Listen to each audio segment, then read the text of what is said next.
Centro Comercial Atlántico Fuerteventura patrocina la actualidad de tu isla desde todos los puntos de vista. El Magazín de la Mañana con Nuria González. Queremos informarte.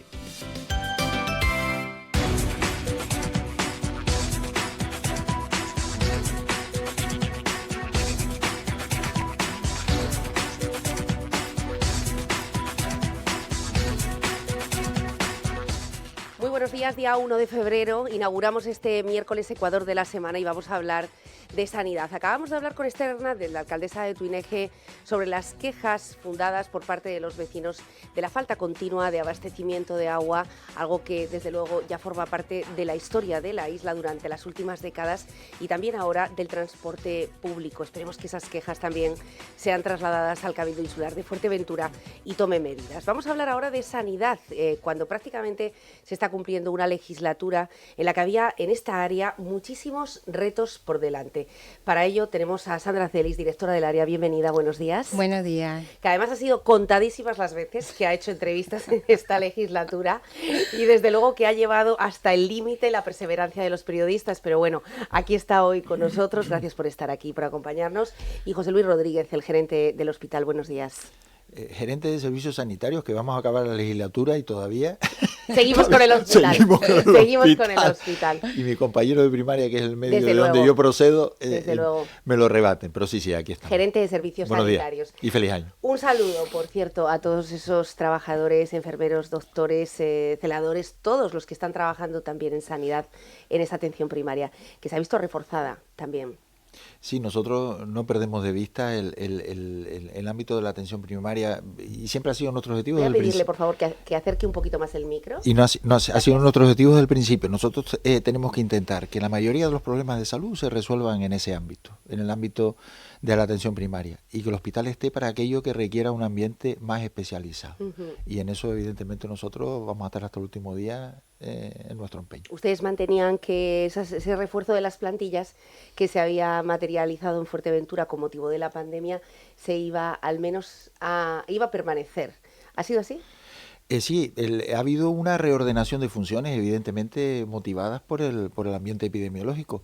Se crearon estructuras muy importantes relacionadas con la detección, con el seguimiento del COVID, que luego lo que hemos hecho es ir reconduciéndolas para otras funciones, para relanzar todo el trabajo de la atención primaria, ¿no? Manteniendo, por supuesto, siempre una reserva, que la emergencia internacional, hay que recordar, todavía sigue allí, esa declaración todavía sigue activa, y por supuesto también para otra situación emergente y reemergente, que es la atención a la inmigración irregular, para la que siempre tenemos que estar preparados, pues son personas a las que tenemos que brindar también nuestra atención.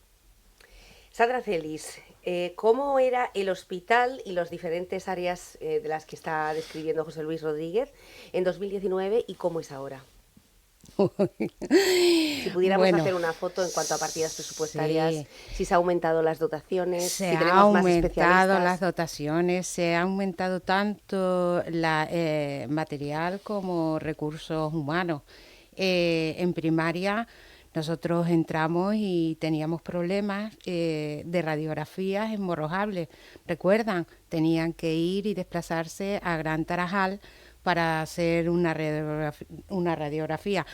Ese fue el primer embate con el que nos encontramos, algo tan básico para poder resolver en primaria como un servicio de rayos. Automáticamente lo solventamos, yo creo que en menos de 6 meses. Teníamos Morro, teníamos Puerto y teníamos Corralejo. El centro de salud de Corralejo. El centro de salud de Corralejo estaba parado porque tenía un problema con el aire acondicionado que no se resolvía, y recuerdo que José Luis y yo tuvimos que personarnos, mantener una reunión con todos los implicados y tomar una decisión, y finalizamos el centro. ¿Cómo está ahora? Bueno, pues desde el punto de vista de primaria tenemos atención después de haber pasado la pandemia y después de habernos quedado todos en casa. El esfuerzo es volvemos a estar aquí, estamos aquí, acudan a sus a sus centros sanitarios, que por eso sí que quiero aprovechar para hacer un llamamiento a los medios de comunicación. Hay que tener mucho cuidado con las noticias que se dan, porque he leído una noticia que del todo es incierta y que sí que puede generar cierto temor en la población, y a la población no se la puede asustar sin necesidad, porque podemos incurrir en que no accedan al servicio en el momento en el que tienen que acceder y después tengan que acceder en un momento posterior donde su patología esté agravada.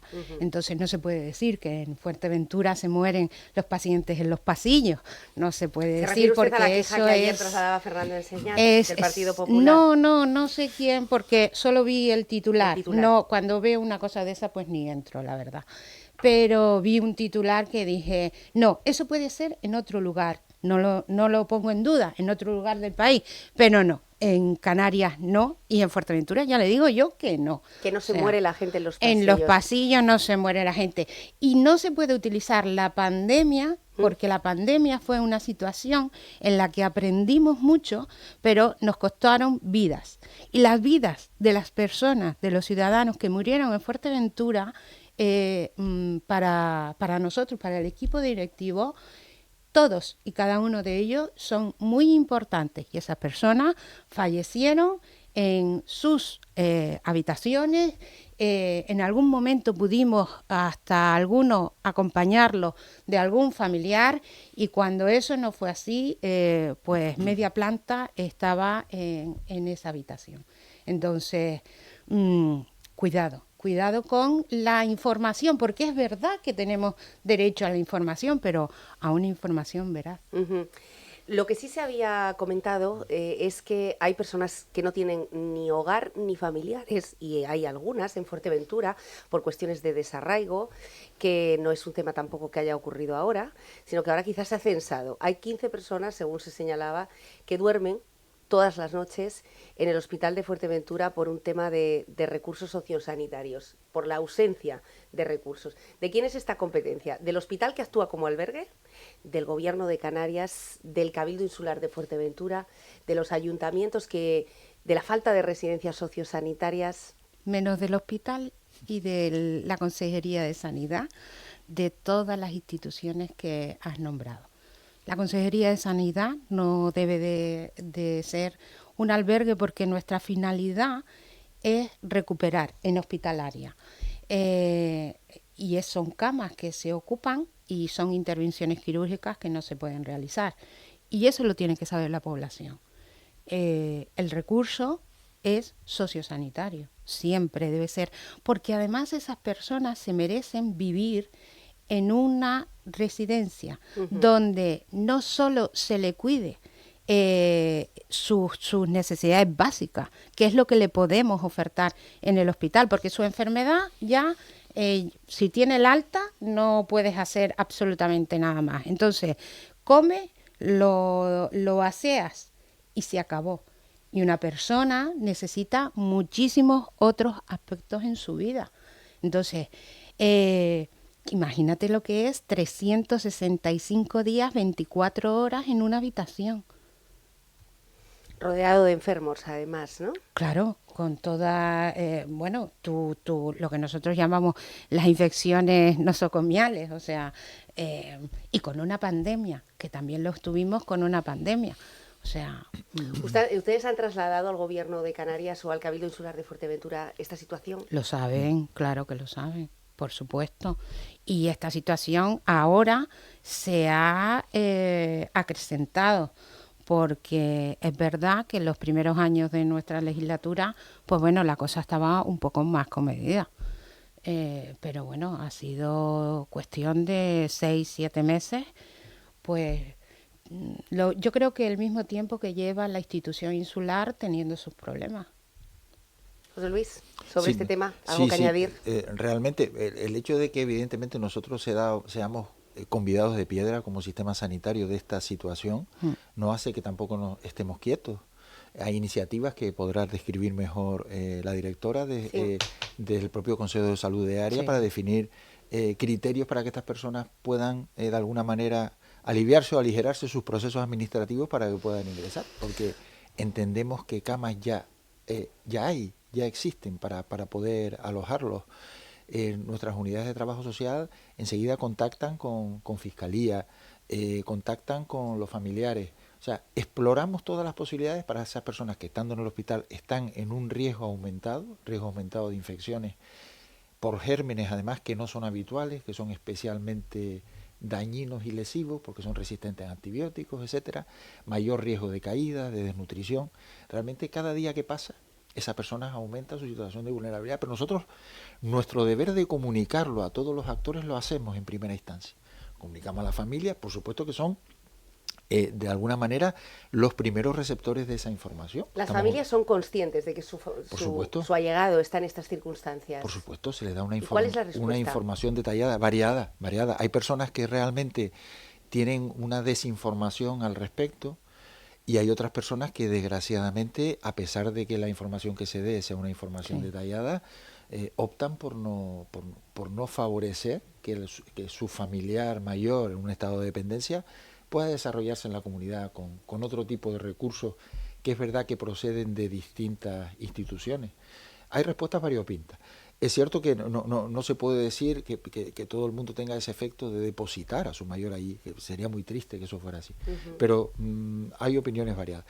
Igualmente informamos también al sistema judicial y Fiscalía de que esas personas están en riesgo y de que hay que tomar un tipo de decisiones porque realmente allí a lo mejor esas necesidades básicas que ellos precisan, porque la mayoría no necesita cuidados sanitarios, necesitan cuidados básicos de mantenimiento de sus actividades de la vida diaria, que con un soporte exterior adecuado se les puede administrar en su domicilio o en una plaza residencial. Pregunto si la actual residencia que se ha abierto por fin, la única que tenemos básicamente, puede ser uno de estos recursos. ¿Y por qué no están allí? Buena pregunta. No sé si la directora tendrá alguna información adicional. Nosotros todavía no tenemos oportunidad tampoco de poder visitarla, pero entiendo que se hizo con ese objetivo de apoyar a los recursos sociosanitarios, que además personas que de alguna manera tienen un nivel de cuidado que se les puede proporcionar desde la plantilla del centro. Entonces hay que dar, evidentemente, ya la excusa de que camas no existen no sirve y hay que dar un golpe encima de la mesa en el sentido de agilizar este tipo de procesos, no por comodidad nuestra. Necesitamos evidentemente esas camas, como bien decía Sandra, para ingresar pacientes para estudios o incluso para recibir pacientes que se operan, y no son pocas las que hay en este momento. Pero por otro lado, ellos están en riesgo estando con nosotros. Bueno, pues tanto hablamos de la necesidad de recursos y fíjense por dónde se cuelan las necesidades, que sea el Hospital de Fuerteventura y no otra infraestructura quien tenga que hacer las veces de albergue, en este caso de 15 personas cuya alternativa sería o acogerlas o dejarlas en la calle. No hay mucho más a la hora de decidir, por parte de ustedes, quiero decir, ¿no? Sí, sí. Bueno, vamos a hablar de especialistas y de refuerzo de especialistas también en varias materias, porque si bien es cierto que cada vez hablamos menos de una falta de especialistas, me refiero, comparado a otros periodos de la historia médica de Fuerteventura, también últimamente han saltado algunas noticias sobre algunos departamentos. Ustedes saben que hay un médico alergólogo que también, bueno, pues ha denunciado que su contrato finaliza y no va a ser renovado. Sí. ¿Esto está ocurriendo de forma periódica? No, nosotros cuando llegamos, nosotros somos un equipo, José Luis y yo llevamos ya muchos años juntos, en distintos roles, a veces el jefe ha sido él, otras veces yo, pero y estamos acostumbrados a trabajar de una manera que es planificamos, ejecutamos, evaluamos, planificamos, ejecutamos, evaluamos. Nosotros, según llegamos, planificamos, en 2020 ejecutamos a pesar de una pandemia. Y en 2020 lo que nos dio tiempo fue reforzar UAF en Puerto Rosario, en primaria, sí, reforzar en Tuineje Pájara y reforzar en Jandía. Y en el hospital, en 2020, fue cuando hicimos una inversión en especialistas concretos.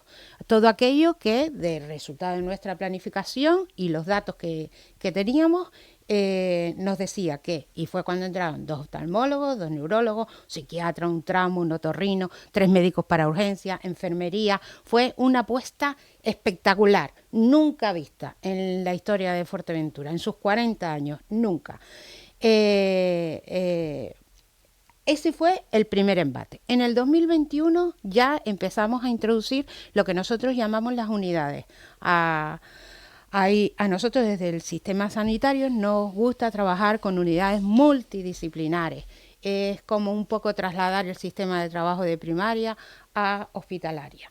Y empezamos con la unidad de atención temprana, que tiene una serie de profesionales, el psicólogo, el logopeda, terapeuta ocupacional. Fuimos la primera en Canarias en funcionar completamente según la normativa con todos sus profesionales. Y además la primera con un modelo itinerante, porque en su planificación, que fue anterior al 2019, pues yo creo que se cometió un error, porque Fuerteventura es muy larga y a pesar de ser una isla no capitalina, le correspondería más de una unidad.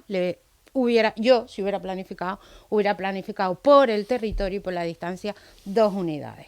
Bueno, pues por ese motivo fue el que nosotros decidimos, vale, va a ser itinerante, porque lo que tú no puedes pretender es que un pequeño, aumentábamos hasta 6 años, porque el Cabildo daba de 0 a 3 solo en un aspecto, la parte de psicología, pero nosotros aumentábamos hasta 6 y tú no te puedes traer 1 hora y media un niño de menos de 6 años para darle un tratamiento de 20 minutos porque ya no te da más. Entonces desplazamos nuestra unidad.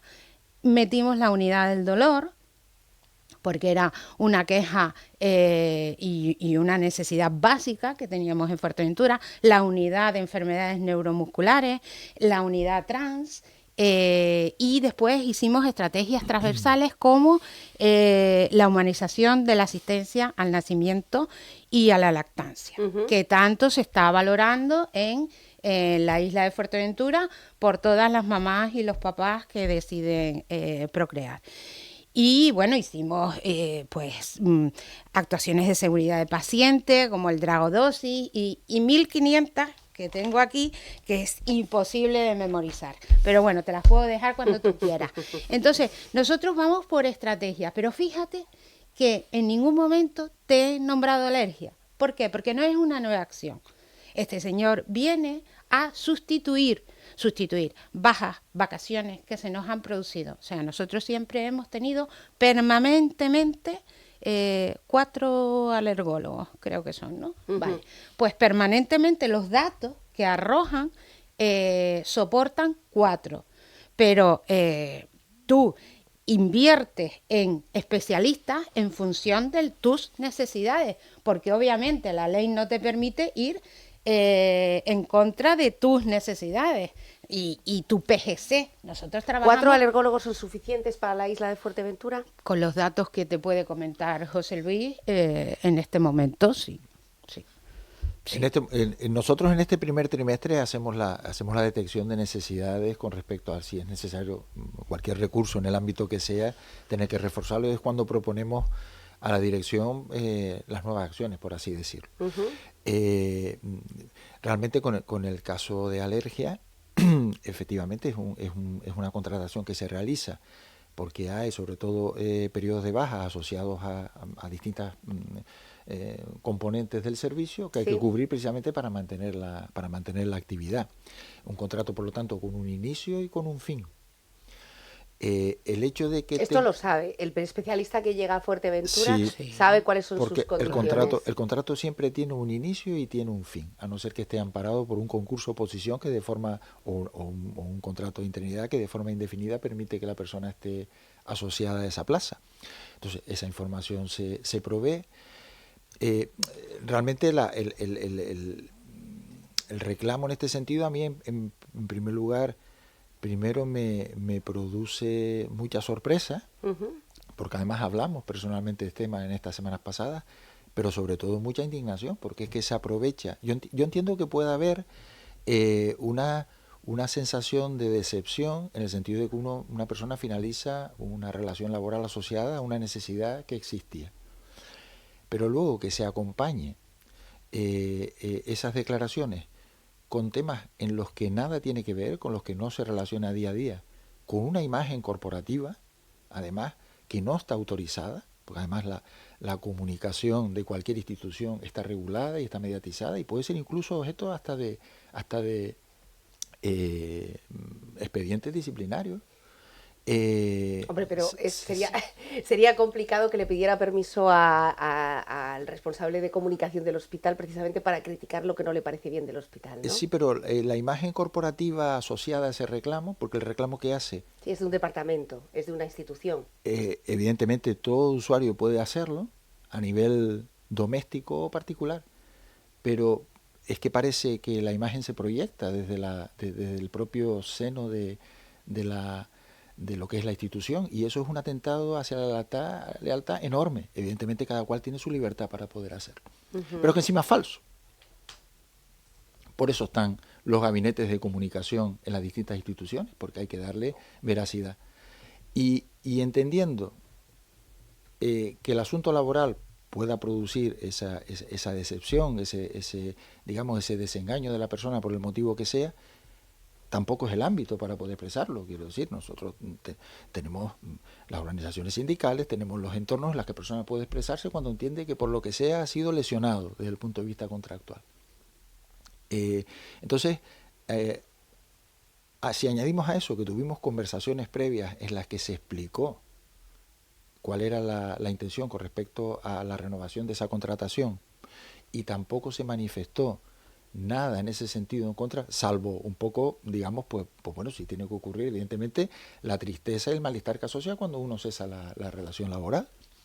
Luego, todo este conjunto de declaraciones que además trascienden todo lo que es alergia, por lo que he podido leer, hacia el tema de que se estén falleciendo pacientes en urgencias asociados a inatención. Eso es una declaración gravísima, eso no se puede manifestar nunca de ninguna manera. Es intentar trasladar ambientes que a lo mejor se pueden estar produciendo en otros sitios que yo creo que ni siquiera en la propia comunidad autónoma, a un ambiente como el nuestro que dista mucho.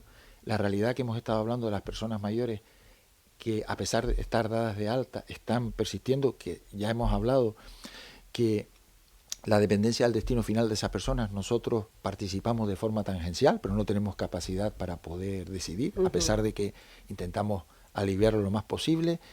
Hablar de atención primaria, de la atención que se pueda realizar en urgencias, realmente a mí en ese sentido me parece un despropósito, porque además las personas pueden interpretar que corporativamente existe ese mensaje, o que de alguna manera la dirección está avalado, es ¿no? consecuente. Claro, eso, por eso de alguna manera sí quiero dejarlo claro, ¿no?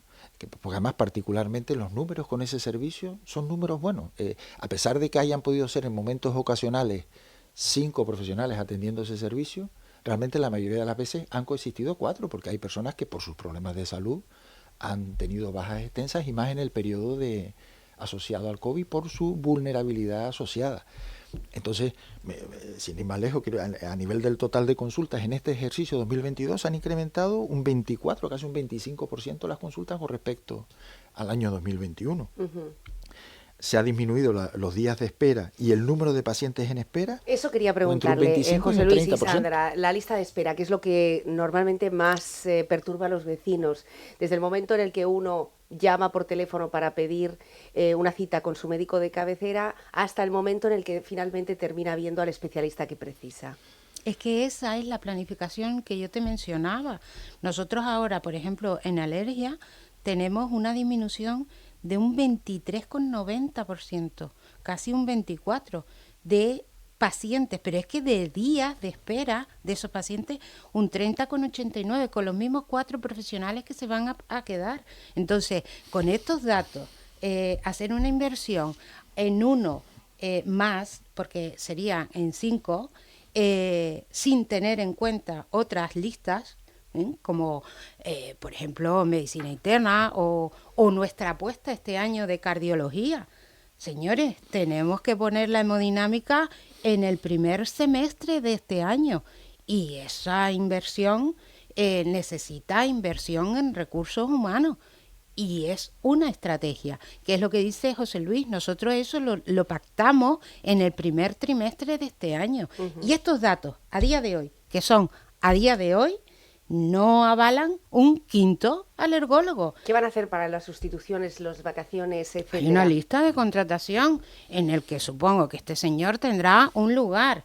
Y bueno, pues si se surge la necesidad, que surgirá, porque no solo bajas médicas, no, cuando decimos baja, pues si tienes 4 personas son 4 meses como mínimo de vacaciones, que ya no tienes uno, son LD, son situaciones, permisos sin sueldo, que te puedes coger 3 meses, o sea, son situaciones de nuestro ámbito diario que hay que cubrir. ¿Con qué? Pues con una lista que tenemos de contratación.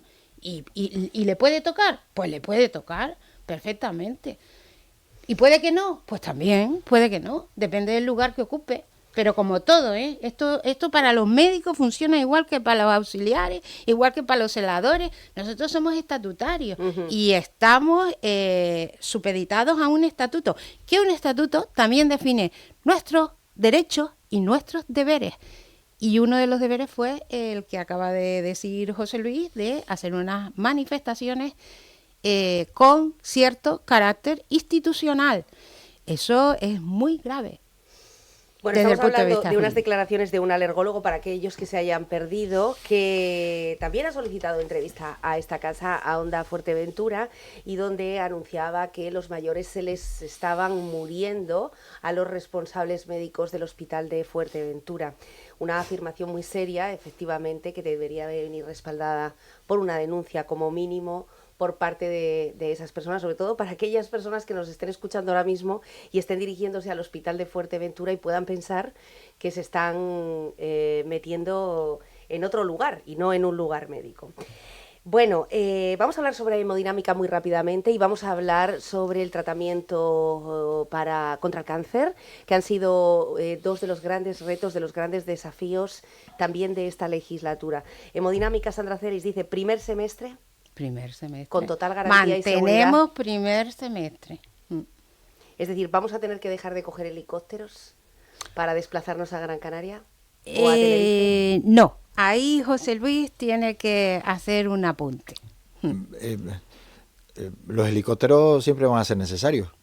Los transportes sanitarios nunca se pueden evitar. Me refiero por ausencia de un servicio aquí. Sí, vamos a ver, la hemodinámica, que tiene una cartera de servicios muy amplia, ¿sí?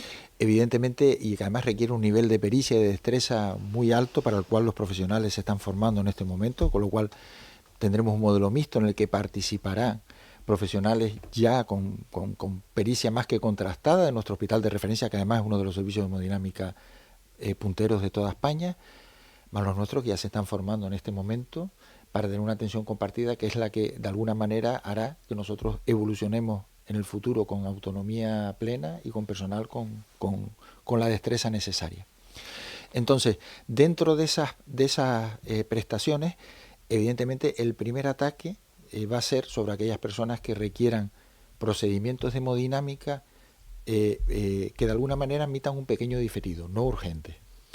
De tal manera que lo que es el propio código infarto, que requiere unos tiempos de actuación muy cortos para que el procedimiento sea efectivo, irá escalonadamente después. Con lo cual, eso va a hacer que evidentemente aquellos procesos que de alguna manera estén ya hospitalizados y que en ese momento puedan ser susceptibles de tratamiento, se van a tratar en el momento, con esa combinación de profesionales procedentes del hospital de referencia, más nuestro equipo que armaremos aquí. Y aquellos procedimientos que ocurran en un momento determinado, que requieran una actuación indemorable, que tenga que realizarse en un periodo de tiempo, porque de ello dependa, digamos, un poco el pronóstico de la persona, en conjunción con los recursos que no tengamos en ese momento, pueden ser todavía durante un tiempo susceptibles de derivación. Pero iremos avanzando siempre en el sentido de aquello porque aquí es muy importante el nivel de destreza de la persona. O sea, no solo que tengamos el equipamiento y un número de cardiólogos suficiente, sino que esos cardiólogos tienen que tener una capacidad acreditada para realizar el procedimiento de tal manera que garantice que los resultados en esa persona sean los mismos que si se hace en Gran Canaria, ¿no? Entonces eso hay que hacerlo de forma escalonada porque necesita un número de técnicas realizadas in situ para poder conseguir esa acreditación final. De ahí que iniciemos con ese modelo compartido. Entonces, durante un tiempo, evidentemente, coexistirá la doble atención y cada vez iremos ganando más la posibilidad de poder realizar los procedimientos de forma autónoma, progresivamente, escalonadamente. Es el mismo modelo con la oncología radioterápica. Exactamente igual. Se desplazan los profesionales y no los pacientes. Entonces, en esa misma línea vamos a trabajar con la hemodinámica. Bueno, retos para este semestre, por lo tanto, hemodinámica, ¿alguno más? ¿Acercar más servicios quizá a la zona sur de Fuerteventura? No. Nosotros, tú sabes que a mí me gusta hacer y después publicar. Es algo innato en mí, entonces no voy a ir en contra de mis convicciones. Nosotros haremos y vamos a hacer muchas cosas de aquí en el primer semestre y publicaremos. Uh-huh. Pero en cualquier caso, ¿en esa previsión se encuentra el sur de la isla? Sí, las mejoras en el sur de la isla. El norte, el centro, Antigua, sí. Nosotros trabajamos para toda la isla de Fuerteventura. Uh-huh. La diferencia, Sandra Celis, es que algunos tienen que cogerse 120 kilómetros, claro, y otros solamente tenemos 4 minutos de coche, ¿no? Sí. Por eso digo, para reforzar la zona sur. Claro, pero milagros no podemos hacer. Uh-huh. Nosotros en este primer semestre podremos trabajar en aquellos donde tenemos capacidad para trabajar. Y siempre digo lo mismo, para construir necesitamos terreno. Sin terreno no se puede fabricar. Y ahí está el meollo de la zona sur también de Fuerteventura con respecto a ese CAE que no veremos ya en esta legislatura y veremos lo que pasa a partir de... Pero porque no se puede generar falsas expectativas a la población. Una obra, se tiene que decir a la población que una obra, como mínimo, si todo funciona bien y todos los actores hacen en tiempo y forma su acción, dura 4 años y nosotros tenemos una pandemia que fue muy agresiva en el 2020, pero es que yo recuerdo las navidades del 2021 con una agresividad brutal. Entonces las instituciones iniciales, que son las locales, las que tienen que proporcionar el terreno, pues estaban en menos 25 y atendiendo otras carencias de su población. Y una obra son 4 años. Primer año terreno, segundo año proyecto y con mucha suerte licitación de la obra. Trabajando a 1000 por hora. Tercer año pongo la primera piedra y 6 meses a 1 año fabricación. Son 4 años, pues de estos 4 años nos tenemos que quitar sí o sí 2 años. Todos. Entonces... el resultado es que yo creo de verdad, sinceramente, que las instituciones tampoco han hecho más porque no han podido. Bueno, primero habría que definir qué suelo. En el caso del CAE, primero habría que definir si Gran Tarajal, pero como fíjate defiende que ninguna su gobierno, de las dos, o Pájara. Claro, pero ninguna de las dos corporaciones han podido ultimar el expediente de la transmisión del suelo. ¿Sí? Es a lo que me refiero. Uh-huh. Entonces, pues no es una decisión que nos corresponde a José Luis y a mí en este momento en el que estamos. Bueno, les agradezco mucho este ratito porque sé que tienen mucho lío con temas de verdad importantes, de los de verdad, ¿eh? Se trata de la salud de los ciudadanos de Fuerteventura y de sus turistas que pues van y también consumen muchísimos de nuestros recursos. Gracias y esperemos que esa unidad hemodinámica vea la luz definitivamente este semestre. Gracias a los dos. Muy Sandra, bien, José gracias. Luis. Gracias a ti. Gracias. Bueno, vamos a hablar ahora también de otros temas mayores, temas de calado. El Parlamento también se enfrenta, igual que Sanidad en Fuerteventura, a la última parte de esta legislatura con muchísimos retos. Hoy tenemos a los diputados de Fuerteventura en Onda Fuerteventura.